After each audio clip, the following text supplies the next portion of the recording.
Welcome to a podcast by Kayleigh, the gateway to unlocking your unlimited potential. I'm creating an army of 6- and 7-figure makeup artists, and I want you to join me.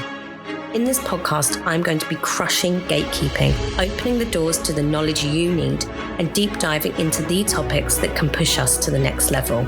Be prepared for epic guests and answers to the questions you have always wanted to know. No more small business, no more just a makeup artist. The beauty industry is a $250 billion industry, and you're in it. Let's get ready to open those gates. This is a podcast by Kayleigh.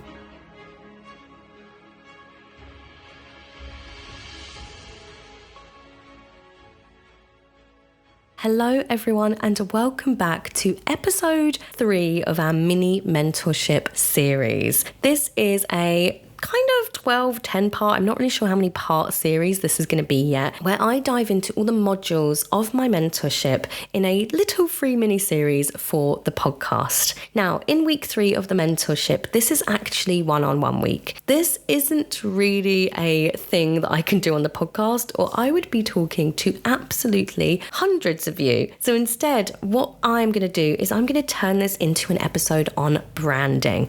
The reason why is that branding is actually kind of a huge part of week 3.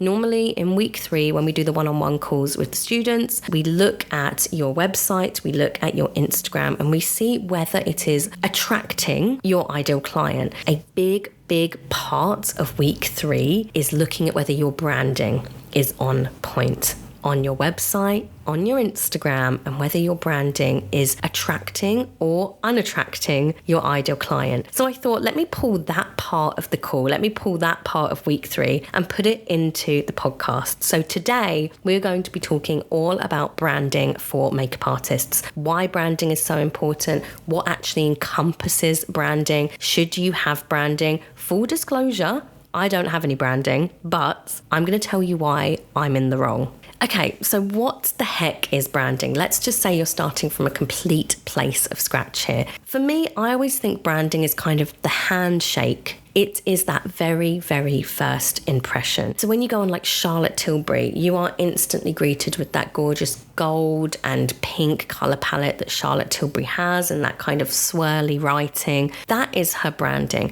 Branding is your very first impression that a customer, a client, a person has when they enter your website or your Instagram. I think branding is extremely important if you want to be booking your ideal client. So branding is the colors, the font. If you look at any kind of big business, like just look at what is around you right now. Right now in front of me, I have got Weleda Skin Food.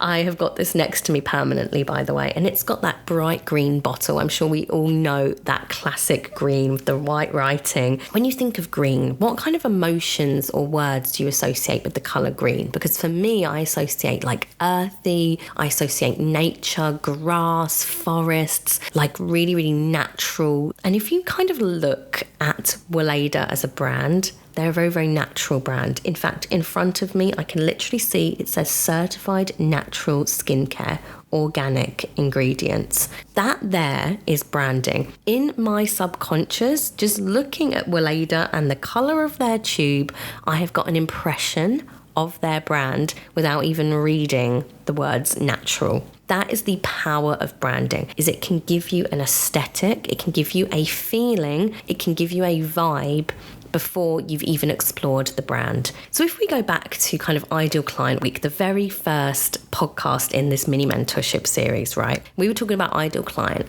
I hope by now you guys have got a really good idea of your ideal client. So let's take my bridal ideal client as an example, okay? She's that East London girl. She's from Shoreditch. She wants that editorial kind of bridal makeup. She's getting married in a cape. She's very quirky. She loves fashion. She loves Vogue magazine. Is my ideal client going to be exploring Google, looking for her bridal makeup artist, clicks through to the website, and then she's greeted with like a pink floral page, and it's got that swirly, italic, very bridal font, and everything is very pink and everything is very traditional. Is my ideal client going to go any further? That could be their perfect makeup artist. That makeup artist could do that makeup to a complete T. That makeup artist could do the exact look that ideal client is looking for, but that ideal client is not going to explore the page anymore because her first impression is instantly saying something different. And that is very commonly what happens in the mentorship program. It's very, very commonly the students that I have will have branding or a visual or a look or an aesthetic or a vibe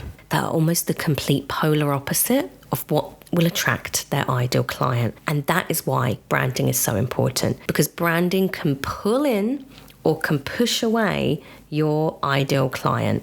So branding encompasses a lot of different things. That very first impression, it's lots of different things that make that initial first impression. And those things are usually the colors that you're using, the fonts that you're using, the kind of photos and accompanying pictures that you're using alongside your visuals, and the copy, or more specifically kind of the fonts and the look of that copy.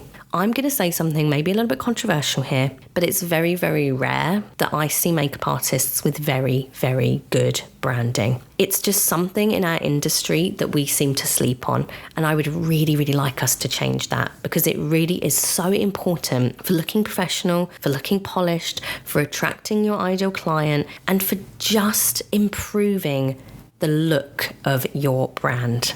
So let's talk about fonts. There are so many different fonts out there. I actually did a teeny tiny branding course in the middle of COVID. It was like a little paid course I saw. I thought, gosh, I want to know more about branding. And it was like a kind of a graphic design course. And I loved it. I actually ended up doing a bunch of logo design. And I really enjoyed that little chapter that I did. So I have a little bit of knowledge around branding. And that's what I'm going to share with you guys today. But what I would encourage you to do is to actually go away and explore branding in way more depth than this. I think as makeup artists, we all need to do a collective effort to improve the visuals of our brand. And what I mean by that is if you just go and do a little bit of market research here, and this is a safe space, by the way, guys, this is a no shame zone at all. But if you go on Etsy, let's take Etsy as an example, and you look up makeup artist logos, this is what you're going to be greeted with. You're going to be greeted with that big, swirly, italic writing. It's going to always be pink. It's going to be glittery. And then there's going to be a pair of lips next to it, like a glittery pair of lips or a pair of clip art kind of makeup brushes. A lot of the branding out there for makeup artists is extremely generic and tacky. What we want our industry to be about. We are in the fashion industry, some of us. We want it to be chic. We want it to be polished. We want it to be luxury. If you want to charge those kind of top end prices, if you want to be a luxury bridal makeup artist, you need branding. You absolutely need it. It is, in terms of the luxury market, if you think of it as a triangle, branding encompasses one of those corners. Every single luxury brand, be it Gucci, be it Chanel, be it even like NARS, Charlotte Tilbury, those kind of like Louboutin, those kind of higher end makeup brands, their branding and the visuals of their branding are key, because if your first impression is luxury, then you will get paid for luxury. And this always goes back to what I say, the quote that I make you guys write down time and time again: you will never be paid what you're worth. You will be paid what they think you're worth, and you control what they think you're worth. I'm going to repeat that. A client who walks up to you will never pay you what you're worth. They will always pay you what they think you're worth, and you control what they think you're worth through your branding, your copy, your aesthetic. That is why we should not be going on Etsy. And I say this as somebody who used to sell logos on Etsy in 2020, 2019. We should not be going on Etsy and buying our logos, because those logos, they're not for our unique ideal client. They are not for who we're trying to attract. And very, very often, it's not the correct light that I want our industry to be be painted in. I really want you to think about, when it comes to branding, color theory. Color theory is so important. I have like a really great training on this in the Level Up Club. So if you're in the Level Up Club, go and search the branding training, where I go really in depth on fonts and where I go in depth on color theory. But as a general rule, going back to Aleda, the reason I think of nature, the reason why I think of like natural ingredients, organic, earthy, is because their branding is green. The reason that they have that is because in our subconscious, we pair different colors with different feelings. Pink, we often associate that with femininity and romance, and that's often why pink is chosen for bridal makeup artists. When it comes to kind of navy blue, that's often associated with professionalism and trust. So that's why a lot of banks, they all have navy blue as their main color. When you think of a luxury brands are often associated with black and white. So when you think of NARS, when you think of Gucci, when you think of Yves Saint Laurent, Chanel, they are always black and white branding, because that's always associated with luxury. Different colors mean different feelings. Like red, I always associate red with like energy. I always associate it with kind of like anger or hot or pow, like in your face kind of energy. And that's why kind of Coca-Cola goes for that, because they want that energy behind their brand. I really want you to take a look over the next few days at different brands and the colors that they use, because this is connected deeply to psychology. So perhaps your branding, you might have green in your branding. Are you a natural makeup artist? Are you a cruelty-free makeup artist, a vegan makeup artist? Do you only use natural products? If you're not, maybe green is not your color. If you're using blue is often associated with calmness, with serenity. That's why a lot of spas use blue, because it gives you that feeling of being very, very calm and being very, very taken care of. There are lots of different feelings that you can get through color, and it doesn't have to always be pink. It does not have to always be pink for makeup artists, guys. I would take a little look in your spare time at color theory and see if that matches up with the feelings that you want to give through your current branding. But also remember, every piece of advice that I give, that anyone gives to you, put it through the lens of your ideal client. So for example, my ideal client, as we said, she doesn't want that pink, that floral, that over traditional look in her brand. She's going to be more attracted to those cleaner kind of tones, those natural tones, maybe beiges, maybe whites, definitely black and white color combo, because she's used to buying from brands that have that kind of aesthetic. And I'm going to use the word aesthetic a lot here because it's very, very trendy, but also because that is exactly what I want you guys to think of. What is the aesthetic of your brand? And if you don't have one, then you are sleeping on the power of branding. If you don't have an aesthetic, like a feeling, like a vibe associated with your brand, then I'm sad to say you are not memorable. You are going to blend in to the sea of other makeup artists that have no vibe. When you do a little bit of market research, literally a great piece of research to do is to just go and look at the makeup artists in your local area. Just go and look at them on Google, really look at their websites. Look at 20 of them, because that's kind of what brides are looking at. Look at like 10 different websites and then see if you can remember one of them. See if you can remember all of them. Try and think of the ones that really stood out to you and why. And I bet it's because they have a strong aesthetic. There's something very, very memorable about their brand. If you are not memorable, you will not be as booked as you want to be. You are going to be literally leaving money on the table. And that is why I really want everybody to walk away from this episode today and know the power of branding and whether they are sleeping on it. I'm going to put my hand up here and say, Miss Thing here does not have any branding. By Kayleigh KMUA, they both need desperate rebrands. Kayleigh KMUA, she had like a black and white logo, and I was really proud of that. I used that logo for like 10 years. But here's the thing, we need to update her, because the woman and the business owner and the ideal client that I had 10 years ago is not who I am or what I'm trying to attract right now. The thing with branding is it will change. It will change as you change as a woman. It will change as your ideal client changes. Try and come at it with a very timeless lens. And what I mean by that is we do not want to be rebranding every year. We don't want to be rebranding when we go through our next phase. You want a timeless brand. one that, like NARS, one that you don't have to change every single year. A rebrand should be done maybe once every 10 years. So if you've done 2 or 3 in the last few years, it might be time to really sit down and do it properly. And what does that mean? What does actually doing a rebrand means? Well, it means gutting everything about your current brand, the fonts, the colors. And this is let me talk about fonts real quick for a minute. Fonts are so important as well for the way that your brand is perceived. Kiehl's, take Kiehl's as a great example. Kiehl's use a handwriting font because they want it to look like your doctor has written that for you. You know, doctors have that kind of scribbly, scrawly kind of writing. That is why they use that font, because it evokes a feeling of trust in their brand. Think of the fact that they actually wear lab coats, right? They wear that because they want you to trust them. It's all very, very clever marketing, guys.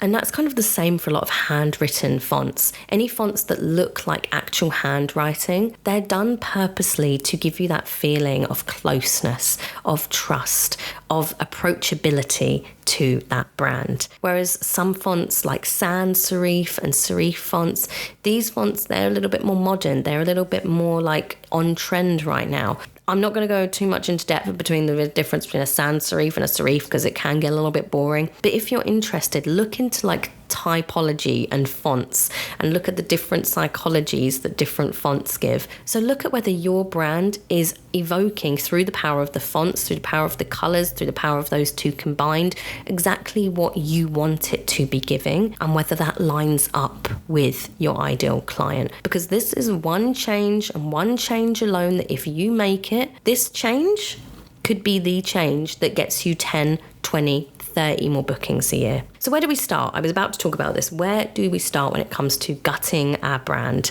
Now you can go 2 ways about this. Actually, let's add a third one on. You can go 3 ways about this. You can outsource your branding to a branding professional. You can do it yourself on Canva, or you can buy a logo and a branding set from Etsy or Creative Market. Let's talk about all of these things. Let's start with buying one. When you buy a logo from Etsy, when you buy branding from Etsy, 1,000 other people have your brand. Your competitor could go on Etsy and buy that branding. That branding is not specific or tailored to you. You could go on Etsy, you could find like a £30 logo and some fonts and some colors that really align with your ideal client, but somebody else has them out there. Somebody else with your exact business has that branding. How does that feel to you when you think about that? Because to me, that feels a little bit off. I don't want branding that somebody else has. I don't want to be like somebody else. I don't want to have the same aesthetic as somebody else because that's not very unique. And we're unique businesses. You're unique. Your skill set, your personality, your artistry is unique. Somebody should be pouring expertise, love, time, attention. They should be spending hours and hours on your branding because this is so important. It is a cornerstone of your business and it should be treated that way. So I wouldn't recommend paying somebody 50 quid, 150 quid on Etsy to do, even if it is bespoke. I wouldn't recommend that because your branding deserves more than that. It deserves more time than 150 can give. If you are a brand new baby makeup artist and you are just starting out, it is your first year, you haven't even had a client yet, you have no money behind you to invest in branding, then I would say this is an option for you. I would say if you are just starting out, starting at scratch, don't even really know what the future holds for yourself, this is where you start. You start with buying kind of a pre-made logo, but I would be very, very, very purposeful about it. I would do your ideal client work, go on Etsy, put on the lens of your ideal client and make sure that you pick one that they would love, that attracts them, and pick one that pushes away the people that you don't want to book. And a big, big rule when it comes to branding is to not brand for yourself. And I'm going to say that again. Do not brand for yourself. Now, you should like your branding. You should be obsessed with your branding because if you don't like it, you're actually going to rebrand again in like a year's time, trust me. You need to like your branding. branding. But you also need to remember that you might not be your ideal client. 9 times out of 10, our ideal client is often a reflection of who we are or who we aspire to be. So there is kind of a common thread there, but sometimes we create branding because we like the color yellow and we want like big jazzy fonts and we want color, but actually we're trying to attract maybe an older audience. Or maybe we're trying to attract a younger audience, or maybe we're trying to attract a luxury audience, and we might not necessarily ourselves be there yet. Always brand for your ideal client and not your own personal preferences, and remind yourself of that constantly, because you could see a logo and be like, oh my God, I love that logo, let me buy it. And it's very, very easy to do that. It's very, very easy to do that. Trust me, speaking as somebody who's done that myself, try not to buy logos for you. Buy logos for who you're trying to get to pay you. Now, the second option that I mentioned was to make one yourself in Canva. If you are a Canva pro, you will know there are hundreds of Canva templates out there for you to just adjust with your own name and the word makeup artist, and away you go. I would not recommend doing this, because let me tell you how many times I have seen that same one logo that is just viral on Canva, and you know the one, it's got the A and the L, and then it's got makeup artist running right through the center of it, and it's often black and white. Canva logos and Canva templates run into the same problem that Etsy logos and Etsy templates do, and it's that hundreds and possibly thousands of people have that exact logo. It's a little bit different if you're going on Canva and you are literally making yourself a logo from scratch with a bunch of colors that you found on Pinterest and maybe a font that you purchased. Now that's a different story. And that's where I would recommend starting if perhaps you don't have the resources to outsource someone yet and you're a little bit creative and you have your own vision. I would recommend making your own logo, but I would recommend spending hours on it. And I'm talking hours, like at least 9 hours. Don't stop with just the first draft. Make 10 drafts of it. Act like a graphic designer. Put your graphic designer hat on and really sit down and make a really beautiful bespoke logo for yourself. And trust me, this is going to be hard because you're not a graphic designer. You are absolutely not a graphic designer. None of us know that skill set unless we've done the course. And even then, when I was making logos, I was not a graphic designer just because I did a graphic design course. But I would say you can make some really spectacular logos if you put the hours in. I would start going on Pinterest, finding color palettes, hex codes that align with your ideal client, and finding 5, putting them into Canva as your brand kit. Really, really finding the colors that align with your ideal client. Next, I would hop onto Creative Market and buy yourself a bespoke font. Literally, find a font. Creative Market is great for this because you can literally put in your business name and it will show you the font and what your business name looks like in that font. So it's really, really brilliant. You don't have to pay anything to do that. It's literally like a preview. I would buy a font, buy the correct licensing to use it, and then you have yourself a bespoke font that not many people have, because not many people are going out there and buying themselves a font, let's be honest. But I would do that. Start there, because this is you creating a brand and not using what everybody else has got. This is you creating something completely bespoke for your ideal client. Next thing, I would then import all of that, the colors and the fonts that you've chosen, into Canva and play around, look at other logos, look on Pinterest at different inspirations, and create something and really put the hours in creating it, something that you think gives your brand, gives your artistry justice. This is going to be a time heavy one here, and I would say this is more suited for the people who are proficient with Canva. Don't do this if you've never been on Canva before, because you're going to get overwhelmed and you're going to need to learn that platform before you then learn how to make a font. So I would really only do this if you're like a Canva pro, or if you have some fluency with Canva, or unless you don't mind jumping into Canva, learning Canva, and then learning all about branding. As I said, in the Level Up Club, we have a brilliant hour and a half long masterclass on branding where I go into all of this in so much more depth. So if you are looking to create your own logo, I would actually dive into there. The third that I mentioned was outsourcing it yourself. And this is what I would recommend. But I know we are in the middle of a cost of living crisis. I know Hiring a graphic designer, hiring a branding expert, it can cost you thousands. I know not all of us have that investment behind us. And when I was creating By Kayleigh, the logo, the very, very boring logo that you see, was because back when I created By Kayleigh, I did not have that investment. I didn't have it behind me yet. I had no customers yet. So I had to do the next best thing and create my own. Now the position that I'm in is I can afford somebody to go in and create for me a brand, a feeling. That is what we want. We want that big business energy. And if you're sitting there and you want more from your business, if you want more professionalism, more luxury clients, if you want big business freaking energy, you need your branding to be very, very strong. And the only person that can give you that is a branding professional. It's literally their job. It's literally what they've trained for. They might have gone to uni to do that. They've put the hours in. And just like you're an expert at makeup, they're an expert at branding, and they can absolutely create for you a feeling that when your ideal client goes on your website and opens it, and that first 1 second, they're pulled in. And that is what you want. You don't want to be blah.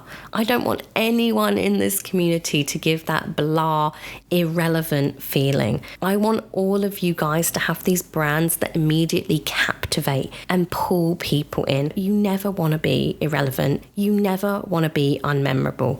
And branding can really, really help you become memorable. So in week 3, one of the big exercises that we do together on our call, we go onto your website through the eyeballs of your ideal client, and we just immediately make a decision in 3 seconds, because that is it. Branding is that decision they make in 3 seconds, whether they want to stay or not. And if they don't, it's often because of the look and the feel of your website is the reason why they've clicked off. Now, we don't want everybody. We don't want everybody booking us, right? Which is why it's also really important to keep in mind that we want to push away the unideal client. So for my branding on my Kayleigh KMUA, it's always been very, very editorial. It's never been overly fluffy. It's never been pink. It's always been black and white. It's always been very, very minimal and editorial looking, because I want to pull in those more editorial vibes and those more editorial brides.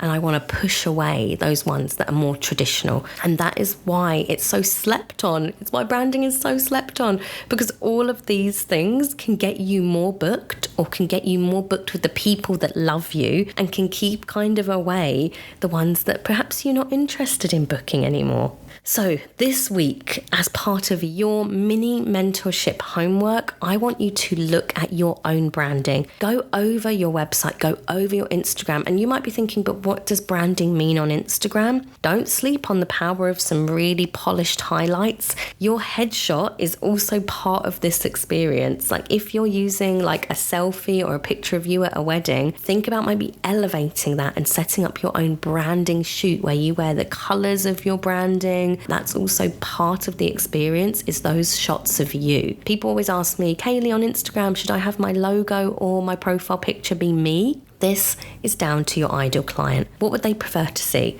Would they prefer to see like a really polished logo? Or would they prefer to see a picture of your face, your branding imagery? What would they prefer? I know personally right now, if you look at the data, I'm a data girl. You know, I've always got a statistic that I can pull out. Most service-based customers who are booking for like nails and hair and beauty, they like to see a logo. But when it comes to their makeup and their hairstylist, they prefer to see a face. So I really want you to do a branding audit and come up with a couple of changes that you might need to make to your branding to really further align it with your ideal client. If I look at my own brand as an example, By Kayleigh, I think that needs an entire rebrand. I think I need to look more polished. That branding that I made back in 2021, it's not giving the vibes and the aesthetic that I want you guys to see. When I want people to enter my website, I want them to feel wowed. I want them to feel like, oh my gosh, this girl has her shit together, because I'm an educator. Of course I need to have my shit together. I need to have it together. And if my branding isn't giving that, they're not going to stay. They're not going to trust me. They're not going to join my community. I just got some new branding images, so I've got a big check there. I need to update my branding and my fonts to just feel more aligned. My current branding still suits my ideal client, but it could be better. and I want it to be the best that it can be. I want it to be wow factor. I want it to be big business energy. And that's what this whole podcast is about, is getting you guys to step into your big freaking business energy. I want you to be showing up as the CEO that you've always dreamed of. The CEO that you've always dreamed of, that woman, that girl, that person that you want to be. What branding would she have? What headshots would she have? It's time to step into that. So I'm holding myself accountable right now. I promise when the series ends, this podcast series that we're doing, I will have a brand new, at least, vibe on my website that's more aligned with who I am now. Okay, guys, I hope that wasn't too much. Branding can be a little bit of a dry subject, but I hope I kept it fun and spicy and interesting. Really, my biggest vision for this entire community, if you're listening to this, you're in my community, guys. And my vision for you guys is to be the best damn business owners that you can be. It's literally like pouring out of me right now how much I want this for you. I want you to be earning mega money. I want you to be doing all of those things that you want to do. I want you living those freaking dream lives. So that's why I do all of this. This is why I put the hours into this podcast, is because if you're listening to this right now, I want more for you. I want more for you. And that includes your branding. That is the first impression. That is what I'm going to end on. Okay, guys, I hope you enjoyed this. I will be back next week for week 4 of the mini mentorship. I hope you're loving this. Let me know some feedback on whether you're enjoying this series, and I will speak to you very, very soon. Bye, guys. You have been listening to a podcast by Kayleigh. Thank you so much for tuning in today and being on this mission with me to self-improvement and taking steps towards financial empowerment. If you liked what you heard today, be sure to follow me on the gram @ByKayleigh where I post pretty much daily. I would also love to hear your thoughts, feedback, and energy. So please do leave me a review on iTunes, Spotify, or wherever you are listening today. In the meantime, I want you to go forward, believe in yourselves, and be the change you want to see. Bye, guys.